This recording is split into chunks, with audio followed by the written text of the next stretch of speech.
அனைவருக்கும் வணக்கம். இன்னைக்கு சில முக்கியமான விஷயங்கள பத்தி இந்த வீடியோல பேச போறோம். முக்கியமான அப்டேட்ஸ் அப்படின்னு வச்சுக்கோங்களேன். அதுக்கு முன்னாடி நீங்கலாம் கேட்கலாம், "என்னப்பா நேத்து திடீர்னு ஆள காணோம், வீடியோவே போடலையே" அப்படின்னா, வேற ஒண்ணும் கிடையாதுங்க. நம்ம என்னதான் பாதுகாப்பா இருந்தாலும் பிரச்சனை அப்படிங்கிறது வரும்ல. ஸோ கிட்னி ஸ்டோன் அப்படிங்கிறது வந்துடுச்சு. செம்ம பெயினுங்க. நெறைய பேர் சொல்லி கேள்விப்பட்டுருக்கேன். எங்க ஊர்ல நெறைய பேருக்கு கிட்னி ஸ்டோன் ப்ராப்ளம் இருக்கு. அரியலூர் டிஸ்ட்ரிக்ட்ல தண்ணி குடிக்கக்கூடிய நெறைய பேருக்கு அந்த பிரச்சனை வரும். ஸோ சிமெண்ட் ஃபேக்டரி உள்ள ஏரியா, சுண்ணாம்பு கலந்த அந்த தண்ணிலாம் இருக்கும் இல்லையா? ஸோ அதனால அந்த பிரச்சனை வரும். ஸோ நெறைய பேர் சொல்லியிருக்காங்க, அந்த பெயின் வந்து ரொம்ப ஹெவியா இருக்கும் அப்படின்னு. அப்பா! அப்படி இருந்துச்சு உண்மையாலுமே. பட் அதுக்கப்புறம் பிட் ஸ்கேன்லாம் பண்ணி பார்த்துட்டேன். ஒரு 3.4 எம்எம்ல வந்து ஒரு கிட்னில வந்து ஒரு ஸ்டோன் இருக்கு. அது வந்து யூரின் ட்ராக்ல அடைச்சிருச்சு. அதனால தான் பெயின் அப்படின்னு சொன்னாங்க. டேப்லெட்ல சரி பண்ணிடலாம் அப்படின்னு சொல்லியிருக்காங்க. ஸோ டேப்லெட் போயிட்டு இருக்கு. ஸோ இதுதான் நம்ம கதை. அதனால தான் நேத்து நம்மளால வீடியோ போட முடியல. ஃபர்ஸ்ட் அப்டேட் என்ன அப்படின்னா, அருண் ஐபிஎஸ் அவர்கள கைது பண்றதுக்கு தமிழக வெற்றிக் கழகம் ரொம்ப தயாராயிட்டாங்கன்னா கோவமே வந்துருச்சு. அருண் ஐபிஎஸ் மேல தமிழக வெற்றிக் கழகம் கோவமே பட்டுட்டாங்க. ஏன் அப்படின்னா, அரசு ரகசியங்கள கசிய விடுறது அப்படின்னு சொல்லுவாங்கல்ல, அந்த விஷயத்த இந்த மனுஷன் கிட்டத்தட்ட இவர நம்பி ஒரு பொறுப்ப குடுத்ததுக்கு ஒரு 50, 60 நாளா அரசு ரகசியங்கள கசிய விட்டுட்டு இருந்திருக்காரு.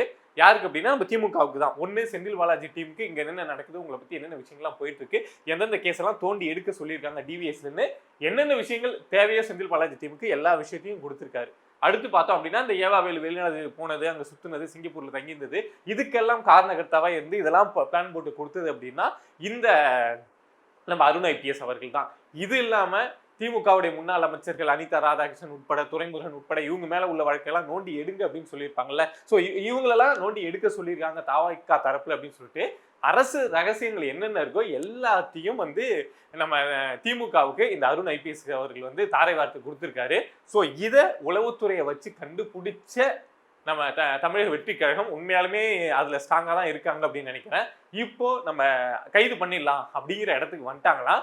அதனாலதான் என்ன நடந்திருக்கு அப்படின்னா, கிட்டத்தட்ட ஒரு வாரத்துக்கு முன்னாடி டிவிஎஸ்சி லஞ்ச ஒழிப்பு துறையுடைய இயக்குனராக இருந்த அருண் ஐபிஎஸ் அவருடைய வீட்டுல ஒரு வாரத்துக்கு முன்னாடி இவர் தான் அந்த டிபார்ட்மெண்டோடைய டைரக்டர். பட் இப்போ அவருடைய வீட்டுல இதே டிவிஎஸ்சியை வச்சு ரைடு அப்படிங்கிறத நடத்தியிருக்காங்க. யோசிச்சு பாருங்க, காலம் எவ்வளவு தலைகீழ சுத்துது, ராட்டனம் போல் எப்படி மாறுதுன்னு யோசிச்சு பாருங்க. நீ ஒரு வாரத்துக்கு முன்னாடி அந்த டிபார்ட்மெண்ட்டுடைய டான், இன்னைக்கு அந்த டிபார்ட்மெண்ட்ல இருக்கக்கூடியவங்க உன்னுடைய வீட்டுல ரைடு நடத்துறாங்க அப்படிங்கிற விஷயம் இப்போ அருண் ஐபிஎஸ் வீட்டுல நடந்திருக்கு. இதுல சரிப்பா ஏன் இந்த தாவேகா யோசிக்கிறாங்க அப்படின்னா, ஒரு விஷயம் தான் சொல்றாங்க. அதாவது அதிகாரிகள் மேல கைய வச்சா மத்த அதிகாரிகள் வந்து அரசுக்கு எதிராக திரும்புவாங்க, கோபம் வரும் அப்படிங்கிறது யூஸ்வலா இருக்கக்கூடிய விஷயம். எப்பொழுதுமே ஒரு கவர்மெண்ட் வந்து போலீஸ் மேலாம் கை வைக்கவே மாட்டாங்க. அதிரடியாக அரெஸ்ட் பண்றது அப்படிலாம் பண்ண மாட்டாங்க. ஏன்னா போலீஸ் டிபார்ட்மெண்ட்டே வந்து அரசுக்கு துரோகம் செய்ய ஆரம்பிச்சிருச்சுன்னா ரொம்ப கஷ்டமா போயிடுமே அப்படிங்கிறதுனால மற்ற அதிகாரிகளுக்கெல்லாம் ஒரு இன்செக்யூரிட்டி வந்துருச்சுன்னா அந்த கவர்மெண்ட் மேல ஒரு பிடிப்பா இருக்க மாட்டாங்க. அப்படிங்கிறதுனால முக்கியமான அதிகாரிகளை எப்பொழுதும் எந்த அரசுமே கைது பண்ணவே மாட்டாங்க. கொஞ்சம் அப்படியே ஒரு பாரபட்சம் பார்த்துட்டு தான் இருப்பாங்க. ஆனா அதே மாதிரி இந்த அருண் ஐபிஎஸ் விஷயத்திலையும் விட்டு இல்லாமா அப்படின்னு தாவேகா யோசிக்கிறப்போ இருக்கக்கூடிய மற்ற அதிகாரிகள் இருக்காங்கல்ல, அருண் ஐபிஎஸ் கிரேடு அவரை விட அதிக கிரேட்ல இருக்கக்கூடிய அதிகாரிகள் இருக்காங்கல்ல, அவங்க என்ன சொல்றாங்க அப்படின்னா, இருக்கக்கூடிய அதிகாரிகள் எல்லாருமே இந்த அருண் ஐபிஎஸ் மேல கோவத்துல தான் இருக்காங்க. கடந்த 5 வருஷமா இந்த ஆள் பண்ண அட்டகாசம் வந்து ரொம்ப அதிகம். ஸோ எல்லாரும் கோவத்துல தான் இருக்காங்க. தமிழக வெற்றி கழகம் இவரை கைது பண்ணா மக்கள் கொண்டாடுறாங்க, இவரை பத்தி வரலாறு தெரிஞ்சவங்க இதை அப்ரிசியேட் பண்றாங்க அப்படிங்கிறத தாண்டி இருக்கக்கூடிய அதிகாரிகளும் கண்டிப்பா இந்த விஷயத்தை வரவேற்பாங்க. கைது பண்ணுங்க அப்படின்னு தான் எல்லா சஜஷனும் போயிட்டு இருக்கான். ஸோ அதனால கூடிய சீக்கிரம் அருண் ஐபிஎஸ் கைது செய்யப்படுவதற்கான வாய்ப்பு அப்படிங்கிறது உண்டு.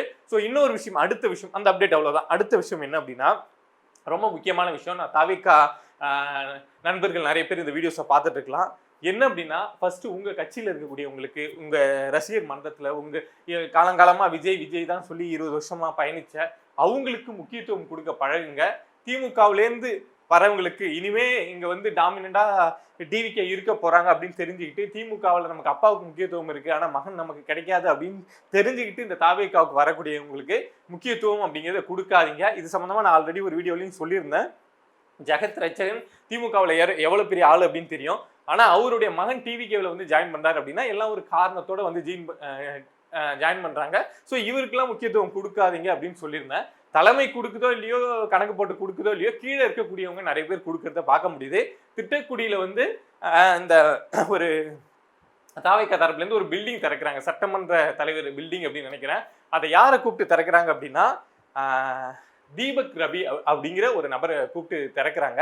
அவர் யாரு, ஏன் திடீர்னு சம்மந்தமே இல்லாம இவர் தாவேக்காவுல பொறுப்புலயே இல்லையே, ஒரு நபரே கிடையாது, யார் அப்படின்னு தேடி பார்த்தோம் அப்படின்னா, இப்ப கொஞ்ச நாளைக்கு முன்னாடி நம்ம துரைமுருகன் இருக்காருல்ல, துரைமுருகனுடைய மகன் கதிரானந்தோடைய மகள் செந்தாமரைன்னு பேரு எந்த கனெக்ஷன்ல வச்சாருன்னா, ஸ்டாலின் வந்து அவருடைய மகளுக்கு வச்சாரா, அந்த இதுல இவர் இங்க பேர் வச்சிருந்தாரு கதிரானந்துக்கு. ஸோ செந்தாமரையோடைய நிச்சயதார்த்த விழா நடந்தது. அதுல கூட ஒரு நகராட்சி சேர்மேனு நினைக்கிறேன், திமுக அப்படியே கை ஃபுல்லா கிலோ கணக்கில் தங்கம் போட்டுட்டு டான்ஸ்லாம் போட்டு வைரல் ஆச்சுல்ல. ஸோ அதுதான் அந்த நிச்சயதார்த்தம். ஸோ அந்த நிச்சயதார்த்தத்துல மாப்பிள்ளையா இருந்த நபர் அப்படின்னு பாத்தீங்கன்னா இந்த தீபக் ரவி தான். இந்த தீபக் ரவி நம்ம துரைமுருகன் பேத்திய கல்யாணம் பண்ண போறவரு, பியூர் டிஎம்கே. எப்படி பொண்ணு தராங்க அப்படின்னா பினாமி இவர் தான். இந்த தீபக் ரவி இருக்காருல்ல, இவருடைய அப்பா வந்து கண்ணன் ரவி. இவங்க தான் வந்து இந்த துரைமுருகன் டீமோட முழு பினாமி. இன்வெஸ்ட்மெண்ட் எல்லாமே துபாயில பலாயிரம் கோடி கணக்குல இறக்கி வச்சிருக்காங்க.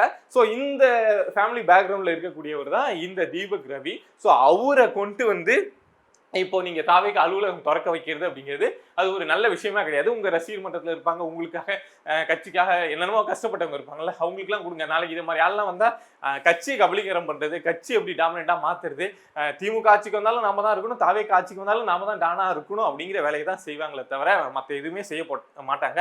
இதை தாண்டி இவங்களை பத்தி ஏதாவது ஒரு கூடுதலா இன்ஃபர்மேஷன் வேணும் அப்படின்னா, இவங்க அப்பா கண்ணன் ரவின்னு சொன்னல, இவங்க எல்லாம் வந்து படம்லாம் ப்ரொடியூஸ் பண்ணியிருக்காங்க. ராவண கோட்டம், அப்புறம் வந்து தலைவர் தம்பி தலைமையில் அப்படின்னு ஜீவா படம் ஒன்று வந்து இல்லை. ஸோ அந்த படத்தெல்லாம் இந்த டீம் வந்து ப்ரொடியூஸ் பண்ணியிருக்காங்க. இதை தாண்டி டீம் 2026 அப்படின்னு சொல்லிட்டு நட்டி நடராஜை வச்சு அப்புறம் தம்பிராமையை வச்சு ஒரு படம் ஒன்று ரிலீஸ் ஆச்சுல்ல.